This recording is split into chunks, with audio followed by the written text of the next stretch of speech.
السلام عليكم ورحمة الله وبركاته. ازيكم يا احلى متابعين في الدنيا؟ يا رب تكونوا بخير. عاملين ايه؟ النهاردة الفيديو بتاعي مش كويس خالص خالص خالص، ومزعلني خالص خالص خالص. زي انتوا كده ما انتوا شايفين، البط بتاعي من يومين كده او 3 ايام كان فيهم بطة تحس ان هي كده ايه، صايمة عن الاكل ومش عايزة تاكل. البطة بتحس ان زورها مليان كده، وتيجي تحط الاكل تلاقي الاكل ايه، ما عندهاش قابلية كده للاكل. ايه تقريبا هي دي او واحده من مش دي او دي. المهم انا رحت الصيدليه البيطريه وجبت لهم علاج وادتني حبوب. يعني بصي، مش هقولك، ادتني 4 حبايات ب20 جنيه، الحبايه ب5 جنيه، وقالت لي دولت بقى هم هيجيبوا النتيجه النهائيه للبط. بصراحه ربنا انا حطت لهم العلاج وكلوا وشربوا وخلصوا الدورة بتاعت العلاج، والنتيجة بتسوء. يعني بصوا شايفة البطة عاملة ازاي؟ شو البط شكله باين اصلا، وبعدين بينقل لبعضه. والبطة تشيلها في ايدك تلاقيها جسمها سخن. بصوا يا بنات، حصلة البطة تشيلها في ايدك تلاقي البطة كده خفيفة، وريشها بقى مش شكله حلو كده. هو بدأ يطلع له ريش اهوت، بس البطة خفيفة. وغير كده كمان تحس ان زورها ده تخين اهوت، تقولي مليان اكل تلاقي مفيش اكل خالص. فالمهم يعني ده مرض منتشر اليومين دولت، علشان طبعا عندها سخونية. لا والله جسمها بارد خالص. حتى هنا عند منقارها المفروض ان انتي لما بتعرفي البطة سخنة، لما بتمسكي من هنا كده بتلاقي نفسها سخن. لا ديت ما فيهاش لا سخونية ولا فيها اي حاجة خالص. هما دلوقتي 2 بالظبط، ديت والأميرة التانية الحلوة دي. طبعا يا بنات انتوا شايفين ملهمش نفس كده وشكلهم مش عاجبني، انما باقي اهم البط حاجه يا الحمد لله بنات، حتى اول مش خطوه قادرة نعملها تمشي. لازم ننظف المهم المكان اللي هما هو بياكلوا فيه عليه الاول، اهوت. انا علشان قررت خاطر بقى اعمل لهم اما هو حاجة بيبقى تعبان طبعا هعملها بيبقى خلطة، البراز هعملها بتاعه وان شاء الله بيعمل في بتجيب نتيجة الارضيه وبتجيب عدوى. مفعول كويس. فاهم حاجه وهعملها تنظفي معاكم المكان واوريها اللي لكم. هو فيه يلا مع بعض الاول، ديت نشوف احنا اول هنعمل خطوه لهم. عشان تبداي مرحله العلاج. ننظف الاول، نكنس الارضيه كويس. ولو انت عندك نشاره او عندك تبن او قش او اي حاجة، يبقى لازم تفرديها لهم في المكان. بس يا نونو، البط تعبان. فانتوا زي ما انتوا شايفين كده انا كان اكنسه. نكنسوه ننضفه الاول. طبعا هو كان نضيف وكلها نشارة، بس نشارة قديمة طبعا، وانا كنت مستخسراها، بس علشان خاطر هو لو واخد عدوى ولا حاجة يبقى لازم المكان بتاعه يتغير. والبط يا حبايبي والفراخ تعبانة. لا البط بس يا نونو.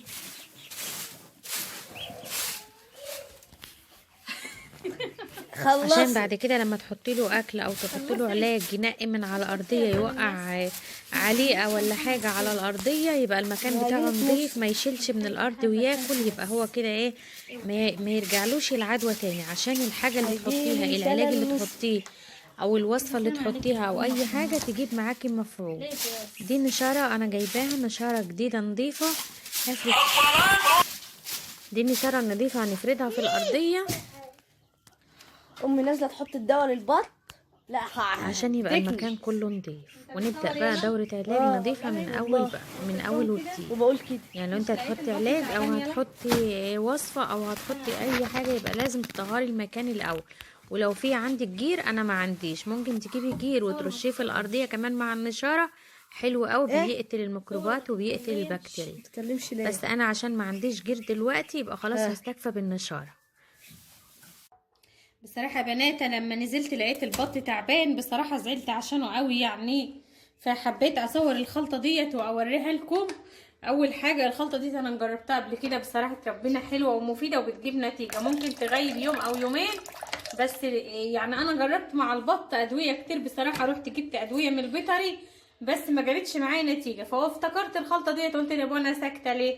فلما جيت اعملها ما حبيتش ابخل عليكم، فقلت والله لا اصور للبنات، عشان احنا في الايام ديت اساسا في تعب كتير في الطيور، واليومين دول متقلب الجو وكده. اول حاجة انا حطيت شوية مية في الكوز الخلاط، وحطيت شوية خل، يعني ربع كوباية شاي او اقل من الربع. الخل انتوا عارفين طبعا ان هو مضاد للسموم يا بنات. هحط كمان شوية كمان، يعني ربع كوباية شاي. وحطيت القرن الشطة الحامي. القرن الشطة الحامية ديت برضو هي هتخلي البط يعطس صحيح، بس حلو قوي، كفايه عليه كده عشان ما يحرقش. وطبعا قشر الليمون اللي عندك دهوت المفروض بتحوشيه ما ترموهوش، لانه جد حلو حلو حلو بدرجه ما تتخيلهاش.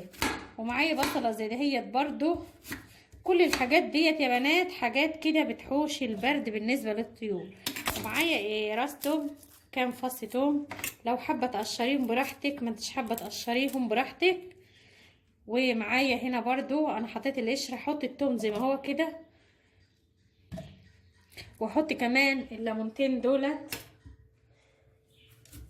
وهوريكم البط ان شاء الله. يعني انا مش هصور لكم احتمال ما نزلش الفيديو كله غير لما اكمل الوصفة كلها واشوف النتيجة مع البط، او انت جربي النتيجة وشوفي، والله العظيم هتعجبك جدا. كده خلاص. يبقى الخلطة دي يا بنات عبارة عن توم وخل وشوية وقرنين شطة حراقين وبصلاية او بصلتين زي ما انت عايزة، لان البصل حلو، والتوم مضاد حيوي قاتل للسموم. كل الحاجات دي كلها مضاد حيوي. هنضرب الخلطة الجميلة دي في الخلاط وهوريكم هنعمل بيها ايه ونعملها ازاي. عارفين صار يا محمد واسكت.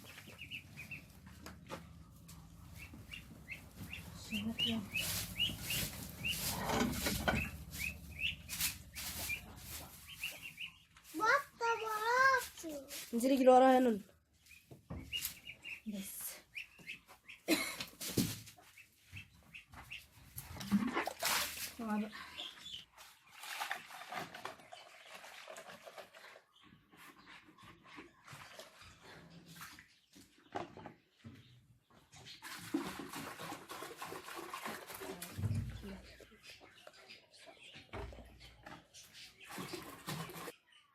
دي كده السقاية يا بنات، وده العصير اللي احنا عملناه.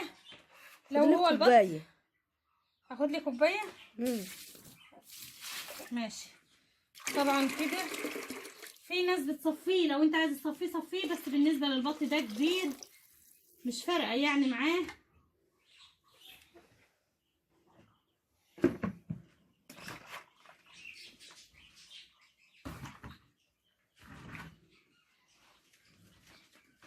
كده اكون عملت لهم الوصفه بتاعت النهارده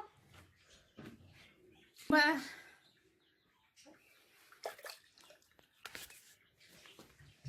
دي كانت الوصفه بتاعت النهارده يا بنات، حطيتها في السقايه اهوت قدامكم. وهزود لهم بس الميه بتاعت غسيل البراد، وهحاول اشوف لهم حاجز واحجز بينهم نوت عشان المساحه تبقى على قدهم. بس جايز يكونوا واخدين برد، ممكن يكون ده همل مننا برضو، لان الشباك ده ممكن يكون بيدخل عليهم برد بالليل. وطبعا الاكل بتاعهم اهوت، دي العليقه بتاعتهم. طبعا البط هو خايف ورايح راقد بعيد، وربنا يستر علينا كده، ودعواتكم لنا يا بنات.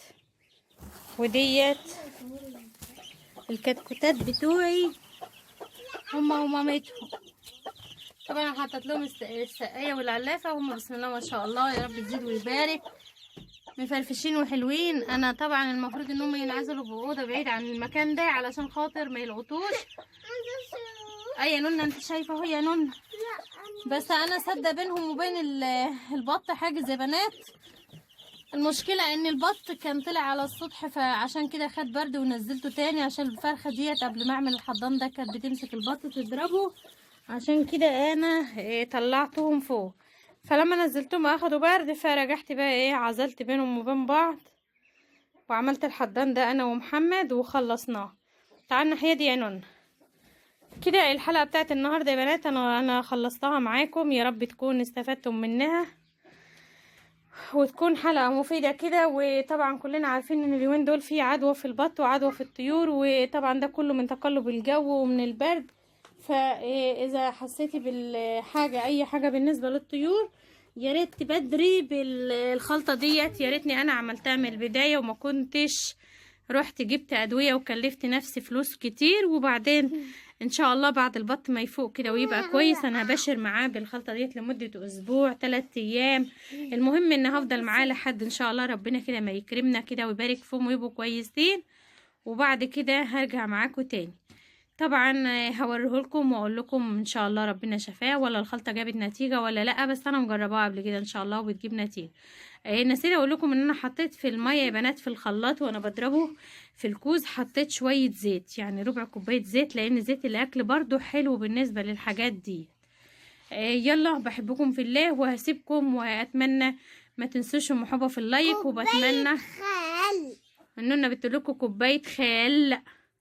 وطبعا يا بنات حبايب قلب ريري اللي مشتركين معايا ما تنسوش قناة يوميات النجم بتاعت محمد ابني، بتمنى تشتركوا معاه. بتمنى كل حبايب ريري اللي عندي ريري يشتركوا معاه، وبشكركم جدا جدا جدا على وقوفكم جنبي وتشجيعكم ليا اللي انتوا وصلتوني. وان شاء الله بيكم برضو قناة محمد تكبر وقناة رحاب تكبر، وتفضلوا دايما معانا حب وتفاعل، وانتوا اللي بتوصلونا وانتوا اللي بتشجعونا وانتوا اللي بتخلونا نكبر بيكم وبوجودكم، وربنا يبارك لكم يا رب. وبتمنى ما تنسوناش في اللايكات وتكونوا استفدتوا معانا، وبحبكم في الله واستودعكم الله الذي لا تضيع ودائعه، والسلام عليكم ورحمة الله وبركاته.